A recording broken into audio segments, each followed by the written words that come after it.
मानव का शरीर मनुष्य की देह और उस मानव के शरीर में मनुष्य की देह में भगवान शिव की अविरल भक्ति बहुत जरूरी है, क्योंकि जब तक शिव कथा, ये बक्से जो लगे हैं, इन बक्सों की आवाज बढ़ाओ ना।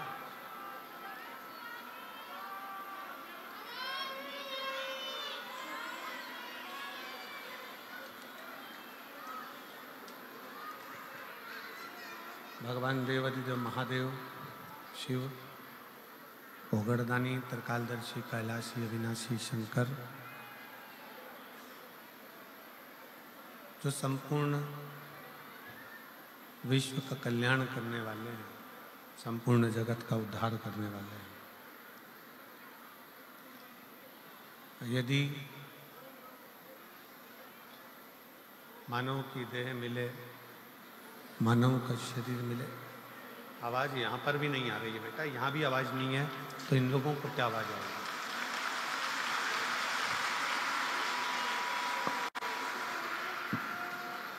भगवान शिव, ओगड़दानी, त्रिकालदर्शी, कैलाशी, अविनाशी शंकर, जिनकी ये मानव का शरीर, ये मनुष्य की देह और मानव के शरीर में भगवान शिव की अविरल भक्ति, अविरल कथा,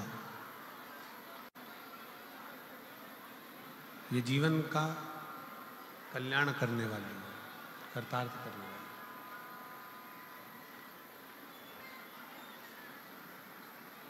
मानव के शरीर में, मनुष्य के शरीर में, प्रत्येक मानव देह में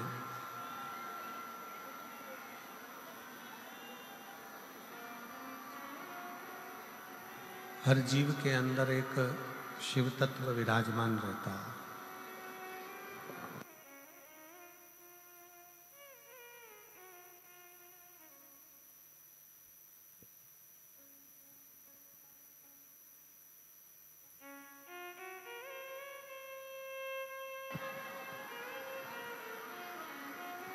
शिव तत्व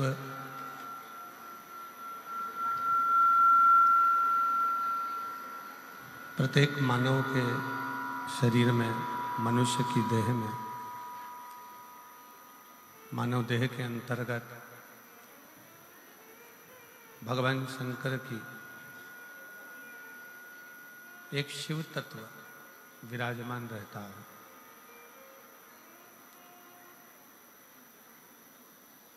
और वही शिव तत्व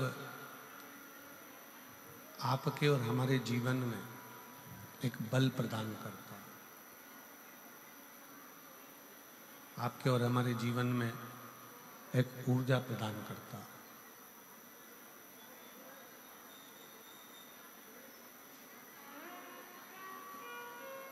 शिव महापुराण की कथा कहती है, भगवान शंकर का चरित्र कहता है, शिव तत्व कहता है, ए बेटा,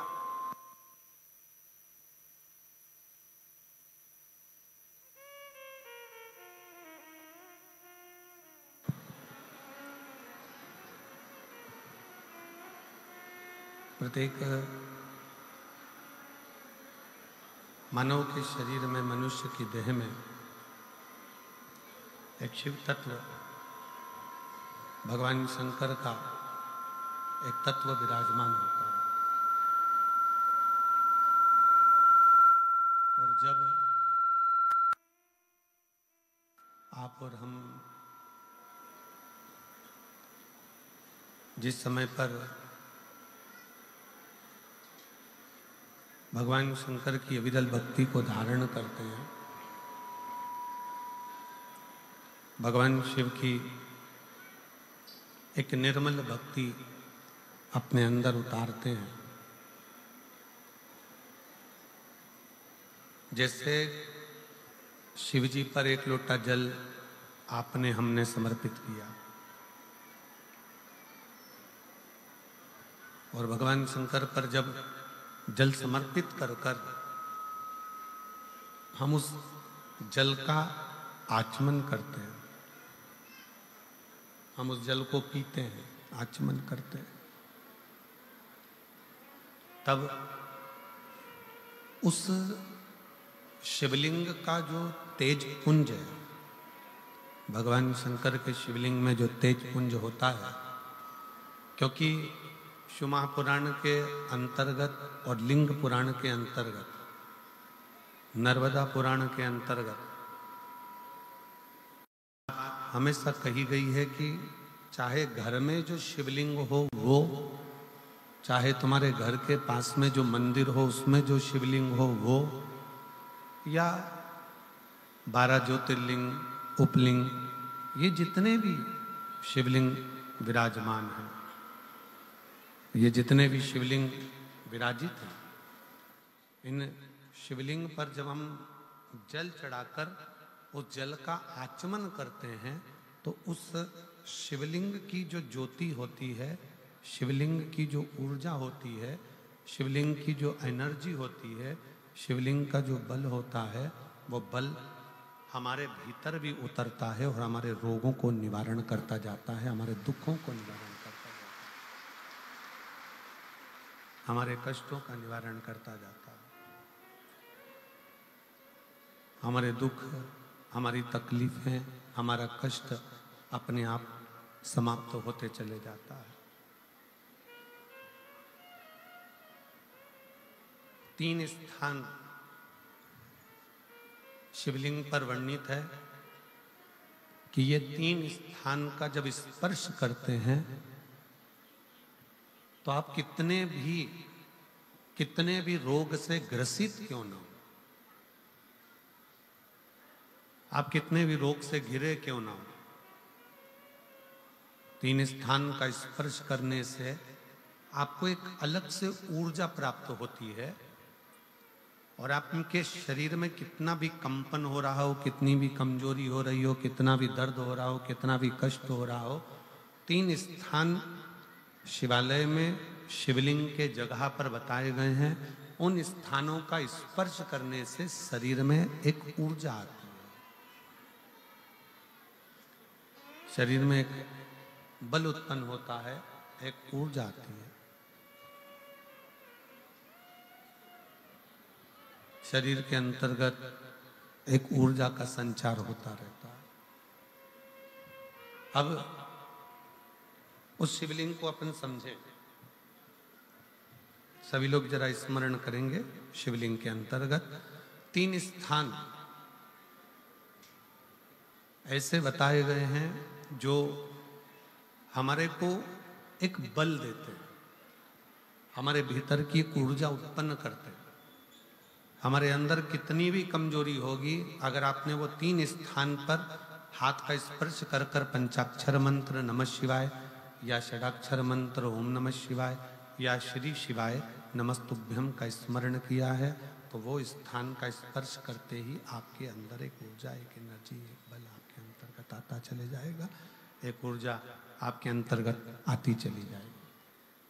3 स्थान, पहला जो ये जलाधारी बनी हुई है, ये जो गोल जो भाग आता है, जलाधारी में जो भी गोल भाग है, वो गोल भाग का हाथ से स्पर्श करना, अर्थात जो माता जी का हस्त कमल है, पार्वती जी का, वो जो गोल जलाधारी है जिस पे शिवलिंग रखा हुआ है, वो गोल जला, ये जो चरण है जहां से पानी बहकर जाता है उस स्थान पर नहीं, जहां गोल भाग है उस गोल भाग पर अपने सीधे हाथ का स्पर्श करना और श्री शिवाय नमस्तुभ्यम का जाप या पंचाक्षर मंत्र या षडाक्षर मंत्र ओम नमः शिवाय का जाप करना, पहला।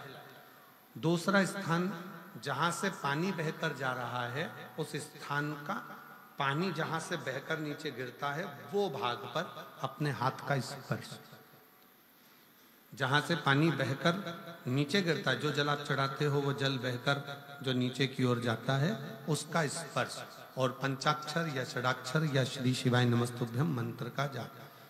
फिर तीसरा स्थान बताया कि शिवलिंग में किसी भी स्थान पर अपनी हथेली का स्पर्श, केवल हथेली का स्पर्श, उसमें उंगलियों का स्पर्श नहीं, केवल हथेली का स्पर्श, और पंचाक्षर या षडाक्षर या श्री शिवाय नमस्तुभ्यं मंत्र का जाप, ये 3 स्थान ऐसे बताए हैं कि आपके शरीर में अगर बिल्कुल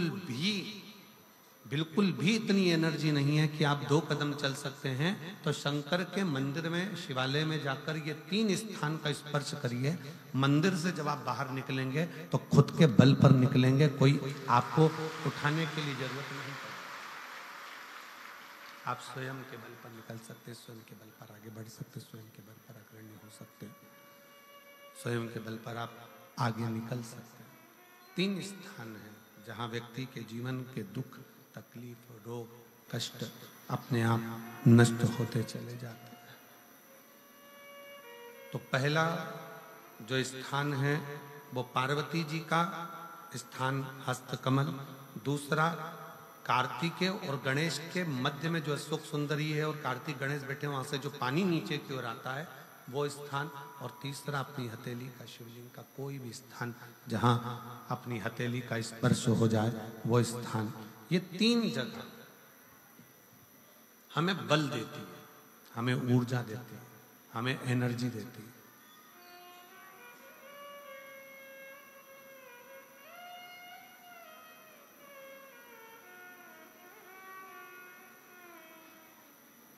और एक निवेदन और,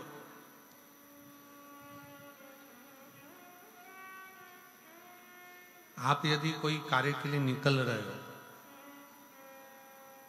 कोई कार्य करने के लिए जा रहे हो और आपका मन उस कार्य में डामाडोल हो रहा है, ये होगा कि नहीं होगा, सफलता मिलेगी कि नहीं मिलेगी, मैं कोर्ट में जा रहा हूँ या पैसी पर जा रहा हूँ, या कोई जमीन का लफड़ा है या कोई प्रॉब्लम है, इसमें सफलता मिलेगी कि नहीं मिलेगी। जब आपके 2 मन, और ऐसा तो संसार में कोई जन्मा ही नहीं जिसके 2 मन ना हो। घर से कथा सुनने निकलते हो तो 2 मन हो जाते हैं, आज पीली साड़ी पहन के जाऊं कि नीली पहन कर जाऊं, 2 मन जब भी हो जाते हैं। भोजन करने बैठते हो तो भी 2 मन हो जाते हैं, दाल खाऊं कि गोभी की सब्जी से पहला टुकड़ा खाऊं। रोटी का पहला टुकड़ा जब तोड़ने का नंबर आता है तो सोच में आता है कि इससे खाऊं कि इससे खाऊं कि इससे खाऊं। 2 मन तो वहां पर भी है।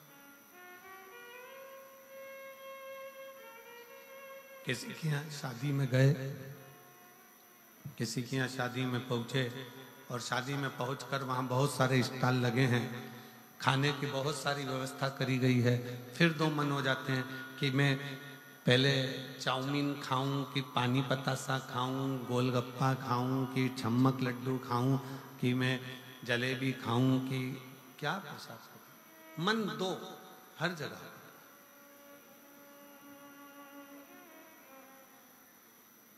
और ऐसा नहीं है कि मन 2 नहीं होते, मन विचलितता देते हैं। और शिव महापुराण की कथा कहती है कि कभी भी अगर कोई फार्म भर रहे हो, कोई एग्जाम दे रहे हो, कोई कंपटीशन एग्जाम में बैठे हो, या मेरे बेटे बेटी 10th और 12th का यदि एग्जाम दे रहे हैं, तो अपना 2 मन मत करो, तुम एक मन बनाओ कि मैं इस एग्जाम में बैठ रही हूं और मेरा विश्वास कहता है कि मैं शंकर पर पूरा भरोसा करती हूं और मैंने रात दिन पढ़ाई करी है, तो मैं पास होकर मानूंगी, तो वो पास होकर ही मानूंगी।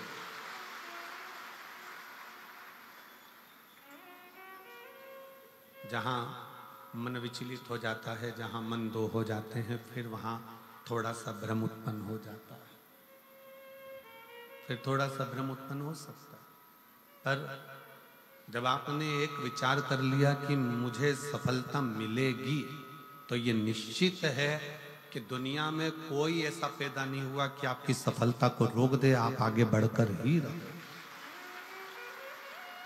और एक निवेदन और है, मान लो किसी कारणवश सफलता नहीं मिली और आप सफल नहीं हुए, तो चिंता मत करना, चिंता करने की जरूरत नहीं है। एक बार अगर एग्जाम दिया, एक बार अगर अपन फील्ड में उतरे और एक बार में सफलता नहीं मिली तो चिंता मत करो, ये मत सोचो कि पीछे हट गए। शिव महापुराण की कथा में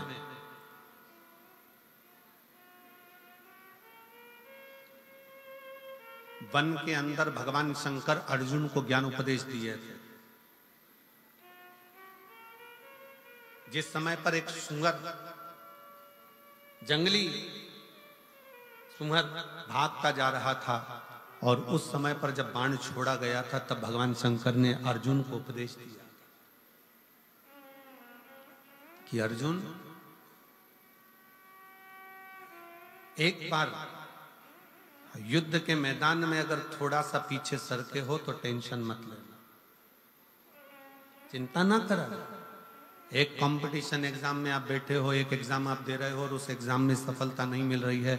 आपने एक बार परीक्षा दी, एक बार आपने नीट की तैयारी करी, एक बार आपने सीए की तैयारी करी, एक बार आपने अन्य तैयारियां करी और उसमें आपको सफलता नहीं मिली और आप उसमें उत्तीर्ण नहीं हुए और आपने मन दुखी कर लिया। अब मैं तो बताओ आगे ही नहीं बढ़ पाया। चिंता न करें, भगवान शंकर का ये संवाद जो उन्होंने युद्ध के पहले अर्जुन को दिया है, एक सुअर को मारते समय, एक जंगली सुअर को मारते समय भगवान शंकर ने उपदेश दिया था, अर्जुन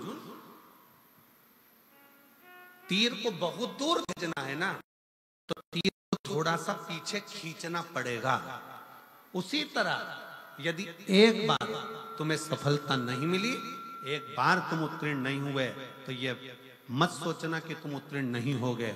भगवान शंकर ने तुम्हें लंबी दूर फेंकना चाहते थे, इसलिए तुम्हें थोड़ा सा पीछे खींच लिया है और जम कर करके। शिव ने, आपने बहुत मेहनत करी, आपने बहुत परिश्रम करा, आपने दुनिया के लिए सब कुछ करा हो और मान लो उसके बाद भी आपके जीवन में अगर तकलीफ आकर खड़ी हो गई, मान लो कहीं ना कहीं दुख आकर खड़ा हो गया, मान लो आप उस एग्जाम में, उस कंपटीशन में आप आगे नहीं निकल पाए, समझ लेना कि मेरे तारा बाबा ने, मेरे तारकेश्वर महादेव ने, मेरे कुबेर भंडारी ने आपके लिए कुछ अच्छा सोच कर रखा है, इसलिए वो पीछे खींचा है। और पीछे खींचा है इसका मतलब ये मत समझना कि तुम्हें पीछे रख दिया है। उसने तो अभी तुम्हें धनुष पर चढ़ाया है और चढ़ाने के बाद मेरा शंकर जब छोड़ेगा तो फिर इतना आगे निकल जाओगे कि दुनिया तुमको देखती रह जाएगी कि तुम किस मंजिल तक पहुंचे। वो पीछे खींचता है, वो पीछे खींच रहा होता है।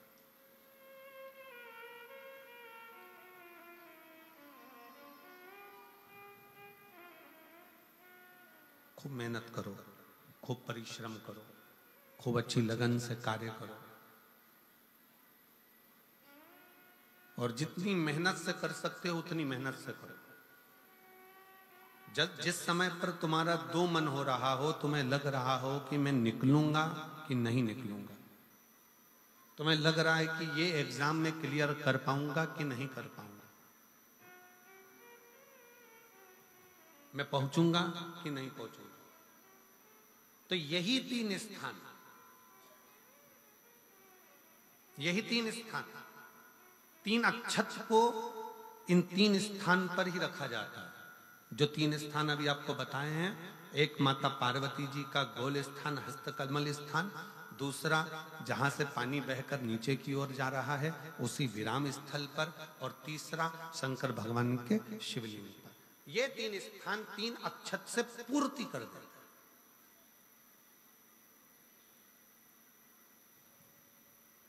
जैसे प्रदोष के दिन, प्रदोष काल में जलाया गया दीप, प्रज्वलित करा गया दीप 5 स्थान पर फल देता है। कितने स्थान पर फल देता है? 5 स्थान पर। आप में से कितने लोग हैं जो प्रदोष के दिन दीप लगाने मंदिर जाते हैं या शंकर जी के मंदिर पहुंचते हैं? बहुत बहुत प्रणाम आपको, साधुता जानना चाहिए। अपना प्रदोष के दिन, प्रदोष काल में लगाया गया दीपक 5 स्थान पर फल देता है। पहला स्थान, अगर हमको या हमारे परिवार में किसी को काल सर्प दोष है तो हमारा प्रदोष का लगाया गया दीपक कहीं पूजन मत कराओ, वो दीप जलाने से ही काल सर्प दोष समाप्त होता चले जाता। दूसरा स्थान पितृदोष।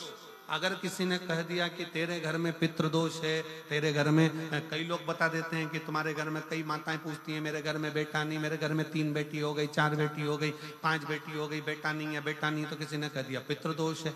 अब तुम शंकर जी की पूजन कर रहे हो, शंकर जी पे जल चढ़ा रहे हो, शिव की स्तुति कर रहे हो, तो किसी किसी की यहाँ 3 बेटियों के बाद, 4 बेटियों के बाद, एक माता ने तो लिखा है कि उसके यहाँ 2008 में उसके घर में लड़की ने जन्म लिया था, या 2008 में उसके घर में बच्चे ने जन्म लिया था, लड़की ने। उसके बाद फिर लड़की ने जन्म लिया, और उसके बाद उसके घर में कोई पुत्र का योग नहीं बना। तब उसने प्रदोष के समय पर शाम को दिया लगाना प्रारंभ करा, और 2008 में बच्ची जन्मी थी, और अब 2024 में उसके घर में लड़के ने जन्म लिया।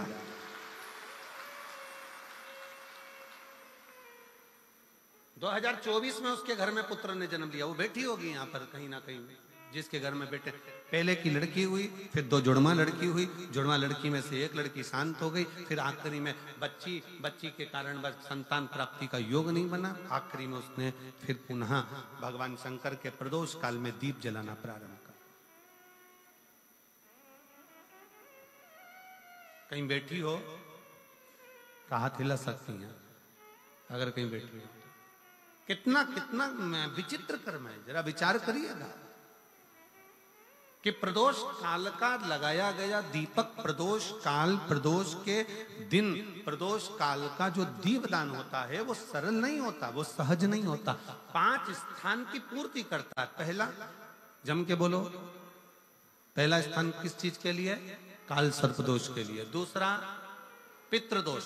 कैसा भी तुम्हें कोई पितृदोष बता दे, कितना भी तुमसे कोई कह दे कि तेरे घर में पितृ का दोष है, तेरे घर में ये दोष है, अगर आप प्रदोष के दिन, प्रदोष काल में, अर्थात सूर्य अस्त के समय के 2:45 तक का जो समय होता है, 2 घंटे के समय का, उसके अंतर्गत अगर आप प्रदोष काल के समय में भगवान शंकर को दीप लगाने के लिए अगर पहुंचे हो, तो वो आपको फल देगा ही, पितृदोष का निवारण होगा ही, चाहे तुम कुछ करो चाहे मत करो, और पितृ की शांति करा दे। दूसरे नंबर पर है पितृदोष। तीसरे नंबर पर है वास्तु दोष। हमारे घर का, अब एक बहुत सावधानी से श्रवण करने वाला विषय है।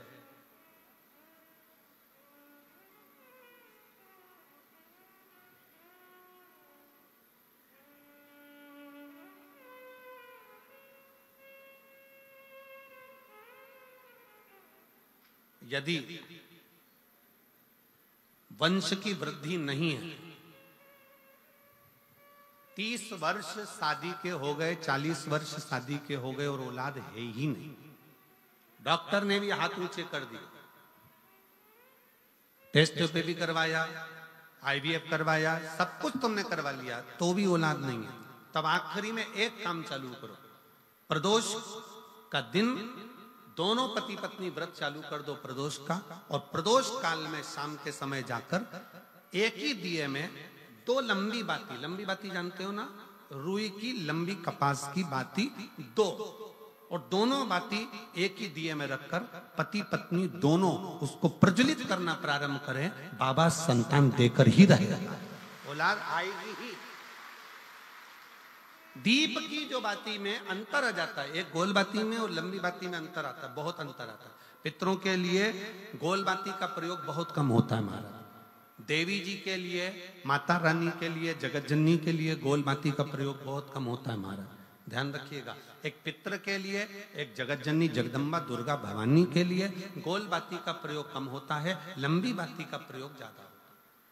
क्यों? क्योंकि हमारे घर की कुल देवी और हमारे घर के पितर हमारे वंश की वृद्धि करें, इसलिए लंबी बाती रखी जाती है, जिससे हमारा वंश बहुत लंबा चले, बहुत उन्नति की ओर बढ़े, इसलिए लंबी बाती का प्रयोग किया। शिव महापुराण की कथा कहती है 5 जगह पर हमारा जलाया गया एक दीप, जो प्रदोष के दिन प्रदोष काल में लगाया जाता है, 5 जगह पर भारी पड़ता है। पहले नंबर पर, जम के बोलते जाओ, काल सर्पदोष। दूसरे नंबर पर पितृदोष। तीसरे नंबर पर घर का वास्तु दोष। हमारे घर में कितना भी वास्तु दोष है, कोई ने कह दिया यहाँ बाथरूम नहीं बनना थी, यहाँ पर शौचालय नहीं बनना था, यहाँ सीढ़ी नहीं बनना थी, वो सीढ़ी वहां बनना थी, ये सीढ़ी वहां बनना थी। तुम पूरा घर तुड़वा के देख लो, उसके बाद में जैसा वास्तु वाले हैं वैसा करा कर देख लो, उसके बाद भी तुमको शांति नहीं मिले तो समझ लेना कि तुम्हारे घर में अब वास्तु दोष तो तुमने दिखाकर समाप्त कर लिया, फिर भी वो समाप्त नहीं हो रहा तो प्रदोष काल का लगाया गया प्रदोष के समय का दिया आखिरी में वास्तु दोष को भी समाप्त कर देता है और उसमें भी फल प्रदान करता है। काल सर्प दोष, पितृदोष, वास्तु दोष। चौथे नंबर पर 1 रुपया कमाया, 1.25 रुपए खर्च हुआ, पैसा आया गया। ये चौथे नंबर का व्यापार में थोड़े दिन दुकान अच्छी चली, थोड़े दिन बैठ गए, थोड़े दिन काम चला, थोड़े दिन बैठ गए, गाड़ी चली थोड़े दिन फिर बैठ गए, अर्थात हमारी फैक्ट्री थोड़े दिन चली फिर बैठ गए, कहीं ना कहीं तकलीफ, थोड़े दिन खाते थोड़े दिन रोते वाला चल रहा है। तो प्रदोष काल का, प्रदोष के समय का दिया इस दुख को समाप्त कर कर रेगुलर एक जैसी सांझी, एक जैसी लक्ष्मी की वृद्धि करते चले गए। प्रदोष काल का दिया। और 5वें नंबर का प्रदोष काल का दिया, प्रदोष समय का दिया 5वें नंबर पर रोग का निवारण का, रोग निवारण।